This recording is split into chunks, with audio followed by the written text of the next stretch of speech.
మీ అందరికీ నా వందనములు. ఈ దినము ప్రత్యేకమైన దినము అనగా బసవ బుధవారము. యేసుక్రీస్తును సిలువకు అప్పగించడానికి ఈ బసవ బుధవారం నుండి గుడ్ ఫ్రైడే అనగా శుభ శుక్రవారము యేసుక్రీస్తు వారు సిలువలో మన పాపములను తుడిచివేయడానికి, మన శాపములను తీసివేయడానికి, పాపులమైన మనలను పవిత్రులుగా చేయడానికి యేసుక్రీస్తు వారు సిలువలో బలి అయినారు. 46 రోజులు క్రీస్తు సిలువ ధ్యానములు ప్రతిరోజు మనము మన ఆలయంలో వెళ్ళి ధ్యానిస్తాము. ఏ నేరము చేయని, ఏ పాపము ఎరుగని యేసయ్యను కఠినులైన యూదులు యేసయ్యను సిలువకు అప్పగించారు. యేసయ్యను ఒక దుర్మార్గుడు అనే నెపంతో పిలాతు నొద్దకు తీసుకుని వచ్చినారు. పిలాతు న్యాయాధిపతి, ఆ కాలంలో ఒక జడ్జి.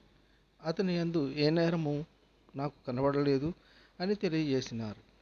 ప్రజా తీర్పు, న్యాయము అనేది ప్రజలకు తీర్పు తీర్చడానికి పిలాతు గారు అప్పగించారు. కానీ యేసయ్యను మరణానికి అప్పగించాలని ఆ కఠినాత్ముల యొక్క కోరిక. యోహాను సువార్త 18వ అధ్యాయము 37వ వచనంలో తెలియజేసిన రీతిగా, అందుకు పిలాతు, నీవు రాజువా అని ఆయనను అడుగగా, యేసు, నీవు అన్నట్లే నేను రాజునే అని తెలియజేశాను.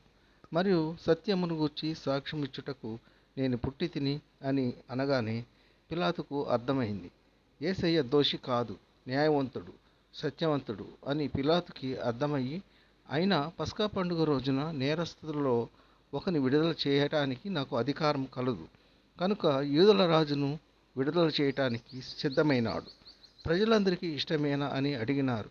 వారు, ఈయనను వద్దు, బరబ్బా బందిపోటు దొంగను విడుదల చేయమన్నారు. ఎంతటి అన్యాయమైన తీర్పు! ఆ రోజుల్లో ప్రజలకు ఇష్టమైన తీర్పు తీర్చేవారు. ఆ కాలంలో ఎంతటి అన్యాయమైన వ్యక్తులు, క్రూరులు ఉన్నారు కదా. ఇప్పుడు కూడా సమాజంలో న్యాయవంతులకు, యథార్థవంతులకు అన్యాయమైన తీర్పులు, అవమానములు, నిందలు, హింసలు ఎదురవుతున్నాయి. కావున ఈ అంత్యకాలంలో మనకు ఎన్ని శ్రమలు, నిందలు, అవమానములు ఎదురైనా సత్యమునే పలుకుదాం, యథార్థంగా జీవిద్దాం. ఈ కొద్ది మాటలు దేవుడు దీవించునుగాక. ఆమెన్.